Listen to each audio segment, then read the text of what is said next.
Bonjour et bienvenue dans cette nouvelle vidéo. Aujourd'hui je vais réaliser avec vous ces nouvelles oreilles de Soraka. Donc je vais passer de ces oreilles là à celle-ci pour avoir un air beaucoup plus naturel. Je vais commencer du coup par nettoyer l'ancienne perruque que j'ai depuis 3 ans, puis faire les oreilles ensemble.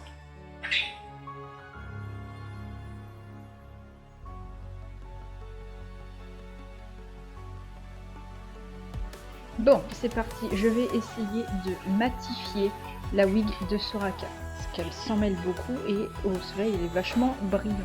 En gros, j'ai acheté de la soupline, de l'assouplissant quoi, que je vais mettre dans cette bassine d'eau et je vais y laisser la wig pendant 5 jours et ensuite on verra ce que ça donne. Bon, après 5 jours dans sa bassine de adoucissant de chez Leclerc, voici la perruque de Soraka.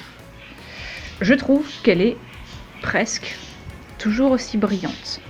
Par contre, l'avantage c'est que ça a gainé à fond toutes les fibres et elle s'en mêle beaucoup moins. Elle est mieux qu'à l'état neuf quand je l'ai achetée. Et avantage, elle a gardé ses petites bouclettes, ses petites ondulations toutes mignonnes. Donc voilà, donc au final, elle sent bon. Elle est démêlée puissance 300, même l'intérieur au niveau de la nuque, là où c'est toujours embêtant, là, elle est démêlée, c'est nickel. Donc passons à la suite, la réalisation des oreilles de Soraka. Après avoir brossé la fourrure, je reporte mon patron sur l'intérieur avec un feutre tout simplement. J'ai d'abord essayé de découper le cuir avec un scalpel, mais c'est beaucoup plus facile pour moi avec mes petits ciseaux de couture. Donc pour le moment, ces oreilles sont beaucoup trop fluffy. C'est bien, elles sont toutes douces, mais c'est pas du tout réaliste. Donc je les tonds avec une tondeuse à barbe pour homme classique dans le sens du poil pour justement avoir un côté dégradé. Comme ça, la pointe des oreilles reste longue, mais comment dire, le côté interne est court et beaucoup plus naturel. Pouf, petite coupure, j'ai également réalisé cette technique de tondeuse pour réaliser les oreilles de la moutonne. Ça marche du coup sur peu importe votre fourrure, entre guillemets, du mouton ou de la fourrure synthétique. Voilà, c'est selon vos goûts et surtout selon ce que vous avez sous la main. Après tout ça, je vais peindre les oreilles avec de la peinture acrylique. Donc j'ai fait un mélange entre du bleu, du vert, etc. pour avoir exactement la même couleur que la perruque. Petit détail que j'ai oublié de vous dire, j'ai utilisé du scotch de masquage sur l'intérieur des oreilles, donc c'est-à-dire côté cuir, pour ne pas avoir de la peinture verte partout. Je fais un brushing, voilà, je lui ai fait un brushing pour que les poils soient déjà tous bien parce que c'est une vraie galère comme c'est du mouton. Et ça fait des petites boulettes, des petites bouloches. C'est une catastrophe et c'est super rêche si je ne le brosse pas directement quand ça sèche.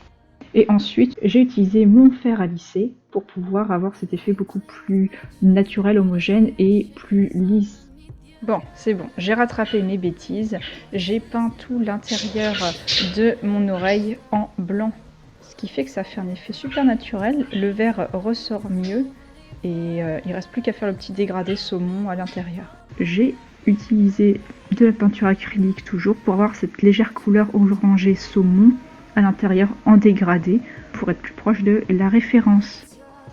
Il ne reste plus qu'à coudre les oreilles directement sur la perruque. Donc là, on peut voir les anciennes oreilles contre les nouvelles. Voilà, petit comparatif. Et voilà. Il ne me reste plus qu'à fixer la corne et le tour est joué. Autre astuce, hop, vous pouvez également fixer vos oreilles à l'aide de barrettes. Ça vous permet de changer de perruque. Ça c'est mes oreilles de moutonne, je ne vous l'ai pas présenté. Voici la moutonne. Voilà, on le voit toutes les deux. Ah.